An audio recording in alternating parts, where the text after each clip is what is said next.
Grécia Antiga. Olá, pessoal! Esse vídeo de hoje é apenas um resumo para que a gente possa introduzir o assunto Grécia Antiga, tá? Também vocês vão perceber que aqui não se trata ainda de religião grega, ou seja, mitologia, tá? O objetivo desse vídeo é focar na formação da Grécia. Então vamos lá.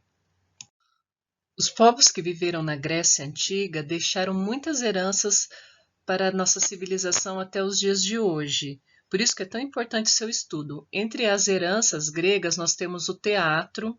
Então, os gregos foram os primeiros a fazer encenações, representações da realidade. Aqui está o símbolo da comédia e da tragédia, né? São símbolos gregos, né? Tradição grega. As Olimpíadas também eram festas em homenagem aos deuses do Olimpo, e nós temos o hábito de ainda realizar práticas esportivas até os dias de hoje, como uma forma de representar, de continuar essa tradição grega. A democracia, que é o ato de você poder votar, ser eleito, de participar das decisões políticas, também começou na Grécia Antiga. É um modelo que começou a se formar lá e hoje é um dos modelos mais justos de participação política que existe no mundo. Temos ainda a filosofia, é a ciência que estuda, busca a verdade, busca a razão, tanto que significa amor ao saber, amor ao conhecimento. Também começou na Grécia, e lembrando que a filosofia é considerada a mãe de todas as outras ciências. Nenhuma outra ciência existe sem a busca da verdade. Então, a filosofia é a base para tudo que se é estudado até os dias de hoje. Também os gregos nos deixaram muitos conhecimentos acerca de arquitetura, matemática, história. Existiram grandes historiadores. Nós conhecemos a história dos egípcios, principalmente por obras de gregos. Escultura, astronomia. Então, existem cálculos matemáticos que usamos até hoje, que foram criados pelos gregos. Bem, e a localização da Grécia? Então, a Grécia se localiza no continente europeu, mais precisamente na Península Balcânica, tá certo? Essa região aqui. Mas também tem a Grécia insular, tá? As ilhas, né? Muitas ilhas, tá certo? E tem a asiática. Então, os gregos dominaram até essa parte aqui, ó, do continente asiático, onde hoje é a Turquia.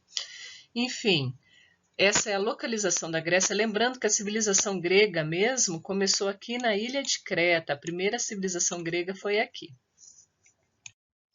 Nós estamos estudando a Grécia Antiga, então os povos que formaram a civilização grega na Idade Antiga, né, a gente não está falando de atualidade, foram os povos aqueus, eólios, jônios e dórios. A maioria deles são povos indo-europeus, ou seja, de origem asiática e também europeia.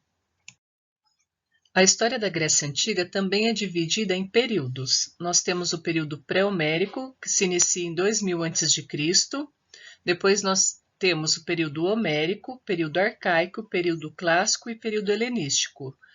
Esses períodos vão de 2000 a.C. até 145 a.C., ou seja, período da Idade Antiga. Ao longo da história da Grécia, desses períodos que eu apresentei no slide anterior, os gregos tiveram formas diferentes de organização política e social. A primeira forma foram os genos, né? Então, os genos são famílias. A palavra genos, né, genética, quer dizer família. Eram uma espécie de comunidade ou tribos lideradas pelos mais velhos, pelos anciãos. Todos se consideravam parentes, só que com o passar do tempo, algumas famílias dos genos foram ocupando as melhores terras. Claro, essas terras com menos pedra, né, em regiões com menos caída, e eles acabaram enriquecendo. E esses mais ricos acabaram formando uma nova forma de organização social, que é a aristocracia, que quer dizer governo dos melhores, ou seja, um grupo pequeno de pessoas mais ricas passou a governar a Grécia. Lembrando que nesse período a economia grega ela era baseada principalmente nesses três produtos aqui embaixo.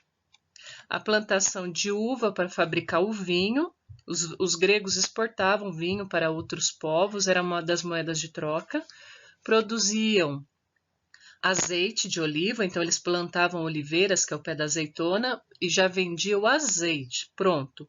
E também vasos de cerâmica, porque na época não tinha o vidro. Então, para transportar tanto o vinho como o azeite, precisava de um recipiente. Então, o vaso de cerâmica não era só uma peça decorativa, era uma forma de armazenar esses produtos.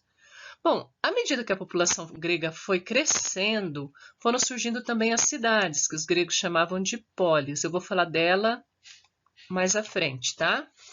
E essas polis, vão surgir várias polis na Grécia, e algumas vão seguir uma forma de governo, que é a oligarquia, que é o governo de poucos. Poucas famílias vão ocupar cargos políticos e vão poder ter voz política. Outras polis vão adotar a democracia. A democracia vai nascer na polis de Atenas, tá? É a principal polis que vai representar esse sistema de governo. A democracia, que é o governo de todos os cidadãos. Também vou falar mais à frente. Bem, então vamos entender o que é a democracia. Democracia quer dizer governo de todos os cidadãos. Ela vai surgir na cidade-estado de Atenas, por volta do século 7 a.C. Lá em Atenas, assim como em outras partes da Grécia, existia uma predominância da elite, dos mais ricos, ocuparem cargos políticos e tomarem as decisões por toda a população. Então, por volta do século VII, a população de Atenas começa a se revoltar, tanto os escravos, como os trabalhadores do comércio, os trabalhadores do campo, os pequenos proprietários que não tinham voz política.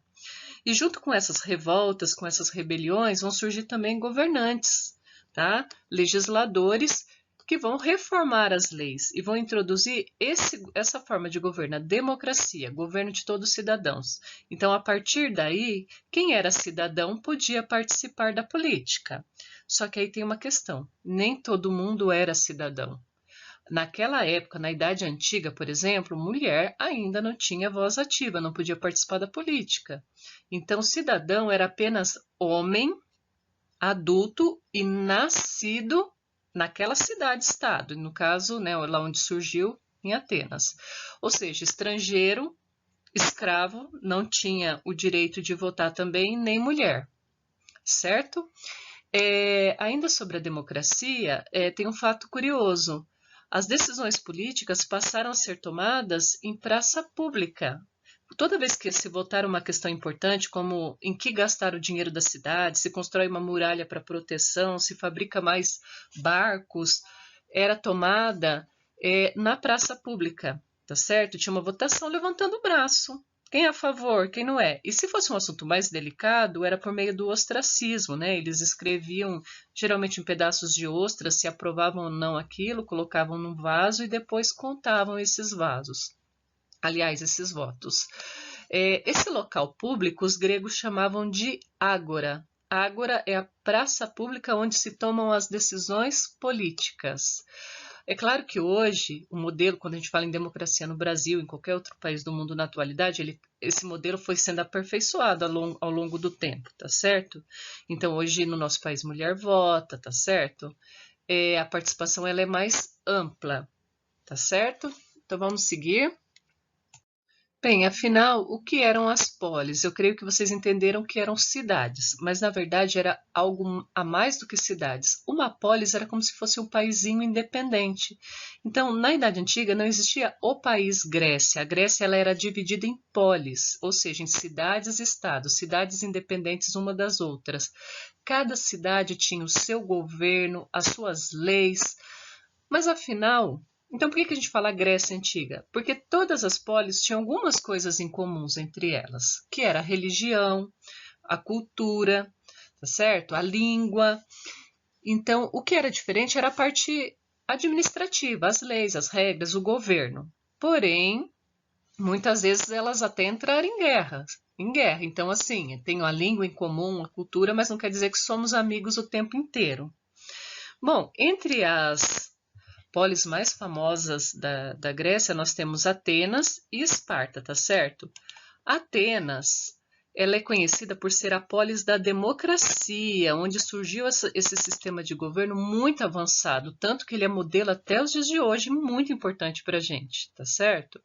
Então, lá em Atenas, as crianças, os meninos, eles começavam a estudar, eles eram alfabetizados, aprendiam história, matemática, filosofia, para se preparar para quando chegassem à vida adulta, tivessem preparo para participar da política, já que ali o modelo era participativo. Porém, as mulheres não tinham esse direito, como eu falei, a preocupação era só com os meninos. Já Esparta, ela não tinha democracia. Esparta era uma oligarquia. Poucas pessoas tomavam as decisões por todos. A diferença de Atenas para Esparta é que Atenas é a cidade da democracia, Esparta é a cidade da guerra. Enquanto os atenienses procuravam discutir os problemas, negociar por meio da política, os espartanos resolviam tudo por meio da guerra. É claro que lá a educação então era diferente.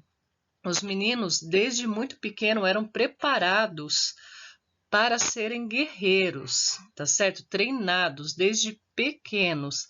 Já as mulheres também eram treinadas. As mulheres precisavam treinar bastante porque eles acreditariam que quando chegassem à idade de casarem, de terem filhos, gerariam filhos saudáveis, tá certo? Para que também fossem grandes guerreiros. Essa é a principal diferença entre essas duas polis, tá certo? Bom, o vídeo não esgota o assunto, a gente vai continuar trabalhando a Grécia em outras aulas.